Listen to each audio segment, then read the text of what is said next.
Voter তালিকা পুনৰীক্ষণ এছআৰ সন্দৰ্ভত সজাগতা সৃষ্টিৰ বাবে যুৱ নেতা ডক্টৰ হাৰুন আহমেদৰ গুৰুত্বপূৰ্ণ পৰামৰ্শ ৰাইজলৈ। ভোটাৰ তালিকা পুনৰীক্ষণ এছআৰ সন্দৰ্ভত অসম প্ৰদেশ কংগ্ৰেছ কমিটিৰ সম্পাদক তথা ধিং সমষ্টিৰ যুৱ নেতা ডক্টৰ হাৰুন আহমেদৰ গুৰুত্বপূৰ্ণ মন্তব্য। সৰ্বসাধাৰণ ৰাইজৰ সুবিধাৰ্থে অসম প্ৰদেশ কংগ্ৰেছ কমিটিৰ ফালৰ পৰা প্ৰশিক্ষণপ্ৰাপ্ত BLA অৰ্থাৎ বুথ লেভেল এজেণ্ট নিযুক্তি দিয়া হৈছে। ভোটাৰ তালিকা পুনৰীক্ষণ এছআৰৰ সম্পূৰ্ণ প্ৰক্ৰিয়াত BLOৰ লগত পূৰ্ণ সহযোগিতা আগবঢ়াব বুথ লেভেল এজেণ্টসকলে।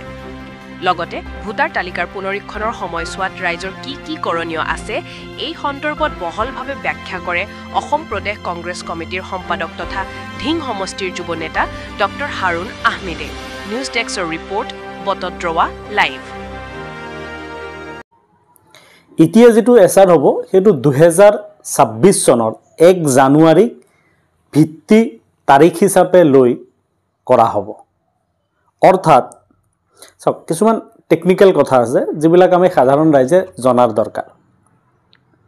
প্ৰত্যেক বছৰ জানুৱাৰীৰ 1 তাৰিখে নিৰ্বাচন হওক নহওক ভোটাৰ লিষ্টৰ আপডেট হয়, অৰ্থাৎ ৰিভিজন হয়।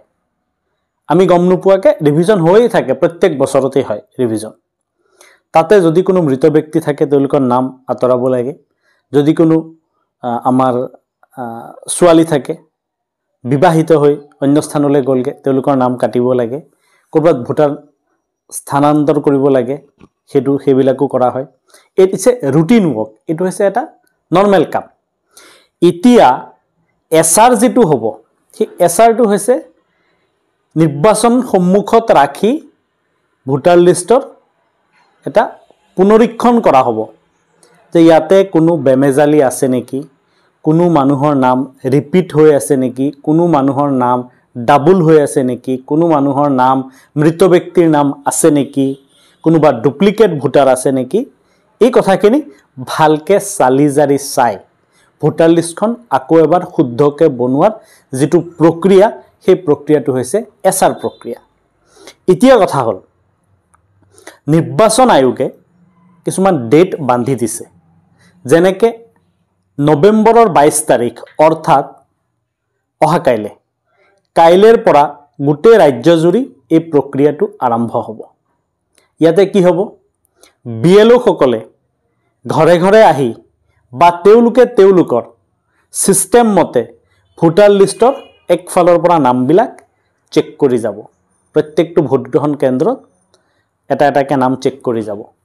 এই প্ৰক্ৰিয়াত কাৰোবাৰ নাম ডাবল আছে নেকি, কাৰোবাৰ নাম ডুপ্লিকেট আছে নেকি, কাৰোবাৰ নাম এজন মানুহেৰে নাম 3টা ভোটগ্ৰহণ কেন্দ্ৰত উঠি আছে নেকি, এই ধৰণৰ কথাবিলাক একফালৰ পৰা চেক কৰি যাব। চেক কৰি গৈ এই প্ৰক্ৰিয়াটো চলিব ডিচেম্বৰৰ 20 তাৰিখলৈকে, অৰ্থাৎ 28 দিন এই প্ৰক্ৰিয়াটো চলিব। চলাৰ পিছত দ্বিতীয় পৰ্যায় আৰম্ভ হ'ব।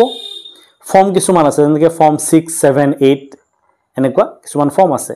নতুন ভোটাৰৰ নাম তোলা, কোনোবা ক্লেইম যদি আছে, এন অবজেকশ্যন যদি আছে সেইখিনি। এতিয়া ভোটগ্ৰহণ কেন্দ্ৰৰ স্থানান্তৰকৰণ, ভোট ট্ৰান্সফাৰ আমি সহজভাৱে যিটো বুজি পাওঁ, ভোট ট্ৰান্সফাৰ যদি কাৰোবাৰ আছে 8 নম্বৰ ফৰ্মৰ জৰিয়তে এনেকৈ এটা প্ৰচেছ চলিব। চলাৰ পিছত ড্ৰাফ্ট ভোটাৰ লিষ্ট উলিওৱা হ'ব গোটেই ৰাজ্যৰ কাৰণে। ড্ৰাফ্ট ভোটাৰ লিষ্টত আমি আকৌ চেক কৰিব লাগিব আমাৰ নাম শুদ্ধকৈ উঠিছেনে নাই, জন্মৰ তাৰিখ শুদ্ধকৈ হৈছেনে নাই, ভোটাৰ লিষ্টত আমাৰ মাতা পিতাৰ নাম শুদ্ধকৈ হৈছেনে নাই, এই গোটেইখিনি কথা আমি খুব তীক্ষ্ণভাৱে আমি নজৰ দিব লাগিব। এটা কথা সঁচা যে ভোটাৰ লিষ্টত আমাৰ নামৰ খুব খেলিমেলি থাকে, বিসংগতি থাকে। কাৰোবাৰ যদি নামটো শুদ্ধ, টাইটেল ভুল, টাইটেল শুদ্ধ, মূল নাম ভুল, মাক পিতাকৰ নাম ভুল, জন্মৰ তাৰিখ ভুল ইত্যাদি বিভিন্ন। তো এইখিনি কাৰেকশ্যন কৰাৰ কাৰণে আমি এটা সুযোগ পাইছোঁ, এই সুযোগটো আমি হেৰুৱাব নালাগে। 3 নম্বৰ, এই গোটেই প্ৰক্ৰিয়াত আমাৰ অসম প্ৰদেশ কংগ্ৰেছ কমিটিৰ ফালৰ পৰা BLA বুথ লেভেল এজেণ্ট নিযুক্তি দিয়া হৈছে আৰু তেওঁলোকক ইতিমধ্যে ট্ৰেইনিঙো দিয়া হৈছে। এই গোটেই প্ৰক্ৰিয়াটোত BLO জনক BLA সকলে সহায় কৰিব, সহযোগ কৰিব, ৰাইজক সহায় কৰিব, শুদ্ধকৈ কেনেকৈ ফৰ্মখন ফিল আপ কৰিব পাৰি, কেনেকৈ কোনো ধৰণৰ বেমেজালি নহয়, তাৰ কাৰণে BLA-সকলে আপোনাৰ সহায় আৰু পৰামৰ্শ দি যাব। তো আমি এই গোটেই প্ৰক্ৰিয়াটোত আতংকিত নহয়, আমি এলাৰ্ট হৈ, আমি এক্টিভ হৈ সহযোগ কৰাৰ দৰকাৰ। এই কাৰণে সহযোগ কৰাৰ দৰকাৰ, আমাৰ যি এটা বুনিয়াদী সমস্যা, সেইটো হৈছে ভোটাৰ লিষ্টত নাম ভুল, সেইটো যাতে আমি শুদ্ধ কৰিব পাৰোঁ। ধিং সমষ্টিত বৰ্তমান 2,26,839টা ভোট আছে। হয়তো 2026 চনৰ 1 জানুৱাৰীলৈকে নতুন ভোটাৰ আৰু বাঢ়িব। মই সকলো ৰাইজকে এটা কথাই ক'ম যে আপোনালোক আতংকিত হ'ব নালাগে, সতৰ্ক হওক। সতৰ্ক এই ক্ষেত্ৰত হওক, ডকুমেণ্ট ৰেডি কৰি ৰাখক, ছাপৰ্টিং ডকুমেণ্ট।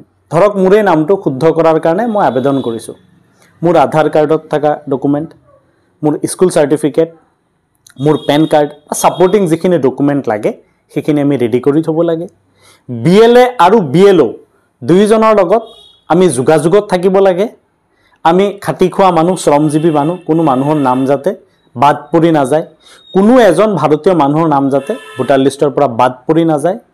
আৰু আমি প্ৰত্যেকজন মানুহে এটা পণ বান্ধি ল'ব লাগে যে ভোটাৰ লিষ্টত আমাৰ নামটো শুদ্ধকৈ হ'ব লাগে। এই ক্ষেত্ৰত মই নিজে অসম প্ৰদেশ কংগ্ৰেছ কমিটিৰ ছেক্ৰেটেৰী হিচাপে মই বৃহত্তৰ ধিং সমষ্টিৰ এজন উদীয়মান যুৱক হিচাপে, মই এজন সমাজ সেৱক হিচাপে মই ডক্টৰ হাৰুণ আহমেদে সকলোকে সহায় কৰিবলৈ মই প্ৰস্তুত আছোঁ। এই ক্ষেত্ৰত যিকোনো শ্ৰেণীৰ ৰাইজৰ যিকোনো অসুবিধা হ'লে, কাৰোবাৰ কিবা কথা বুজি পোৱা নাই, কিবা ডকুমেণ্টৰ কথা বুজি পোৱা নাই, ফৰ্ম ফিল আপ কৰিব পৰা নাই, ক'ৰবাত কোনোৱে সহযোগ কৰা নাই, এই ক্ষেত্ৰত আপোনালোকৰ কিবা সহায়ৰ দৰকাৰ হ'লে আপোনালোকে মোৰ লগত যোগাযোগ কৰিব পাৰে।